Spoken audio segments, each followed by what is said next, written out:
Hegel's Phenomenology of Spirit, Perception, Part 2.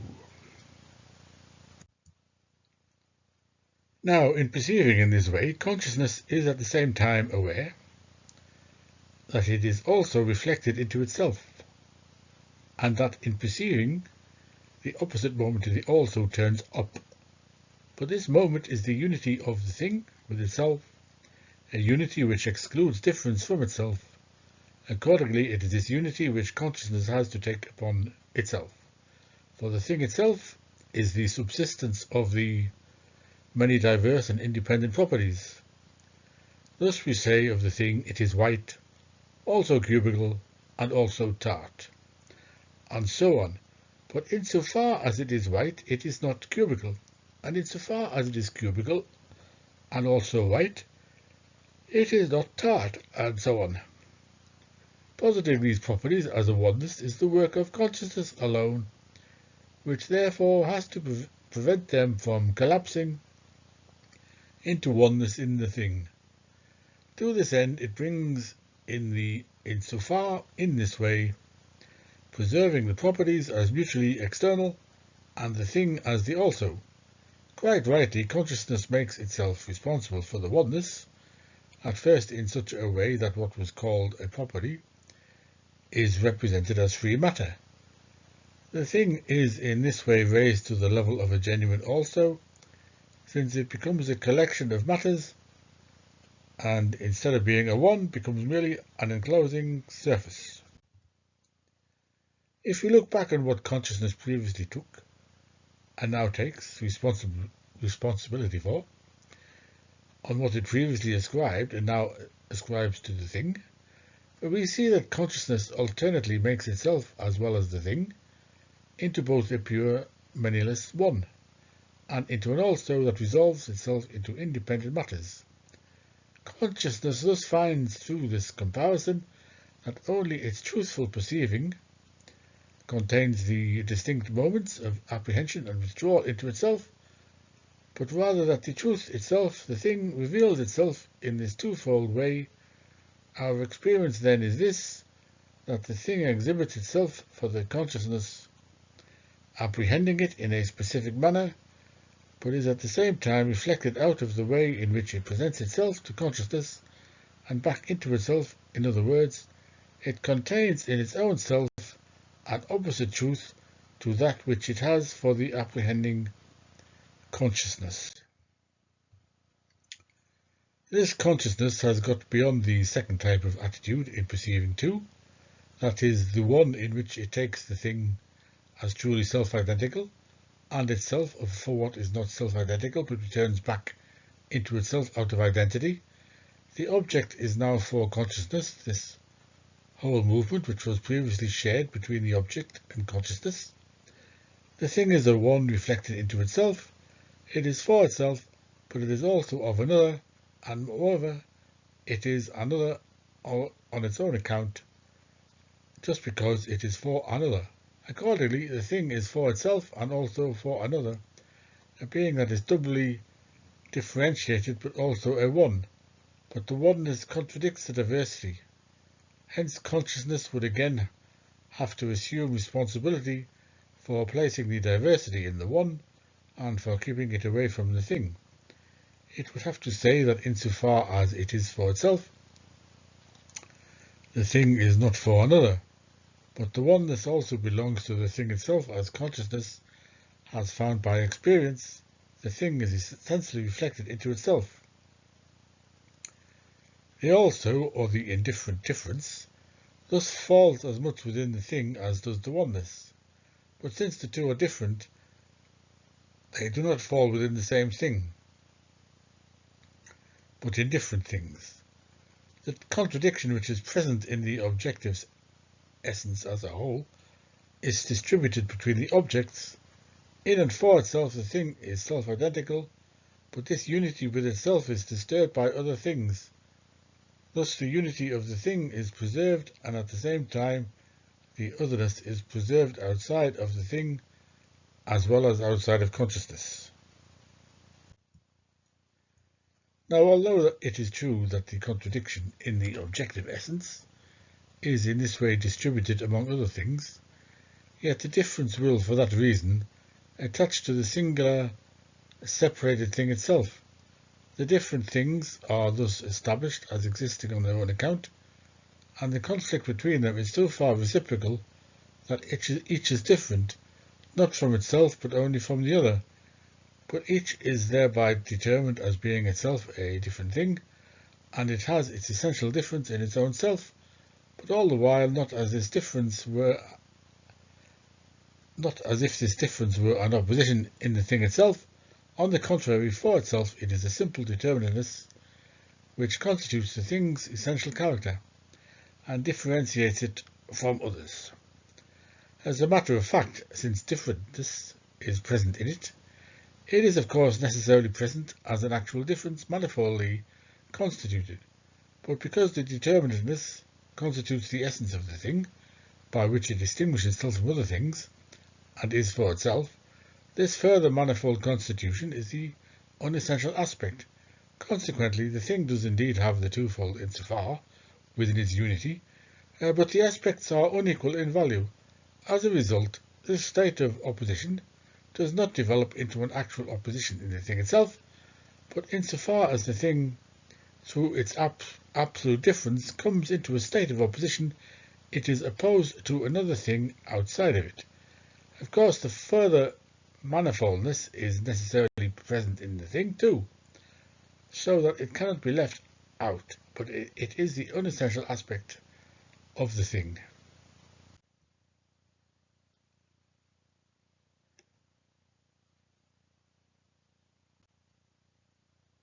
This determinateness, which constitutes the essential character of the thing and distinguishes it from all others, is now defined in such a way that the thing is thereby in opposition to other things, but is supposed to preserve its independence in this opposition. But it is only a thing or one that exists on its own account insofar as it does not stand in this relation to others. For this relation establishes rather its continuity with others, and for it to be connected with others is to cease to exist on its own account. It is just through the absolute character of the thing and its opposition that it relates itself to others, and is essentially only this relating. The relation, however, is the negation of its self-subsistence, and it is really the essential property of the thing that is its undoing. The conceptual necessity of the experience through which consciousness discovers that the thing is demolished by the very determinateness that constitutes its essence and its being for a self can be summarized as follows. The thing is posited as being for itself, or as the absolute negation of all otherness, therefore as purely self-related negation. But the negation that is self-related is the suspension of itself. In other words, the thing has its essential being in another thing. In fact, the definition of the object, as it has emerged, has shown itself to contain nothing else. The object is defined as having within it an essential property, which constitutes its simple being for self, but along with this simple nature, the object is also to contain diversity, which, though necessary, is not to constitute its essential determinateness. This, however, is a distinction that is still only nominal. The unessential, which is nonetheless supposed to be necessary, cancels itself out. It is what has just been called the negation of itself. With this, the last insofar that separated being for self from being for another falls away. On the contrary, the object is, in one and the same respect, the opposite of itself.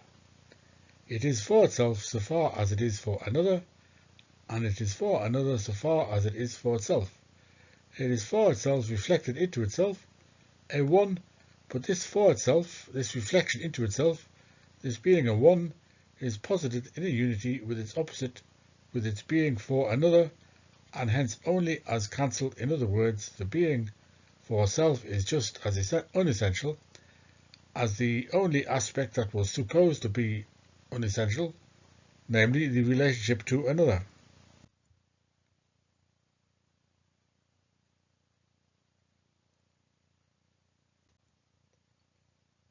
Thus the object, in its pure determinateness, or in the determinateness which was supposed to constitute its essential being, is overcome just as surely as it was in its sensuous being. From a sensuous being it turned into a universal, but this universal, since it originates in the sensuous, is essentially conditioned by it, and hence it is not truly a self-identical universality at all, but one afflicted with an opposition. For this reason the universality splits into the extremes of singular individuality and universality, into the one of the properties and the also of the free matters. These pure determinatenesses seem to express the essential nature itself, but they are only a being for self that is burdened with a being for another.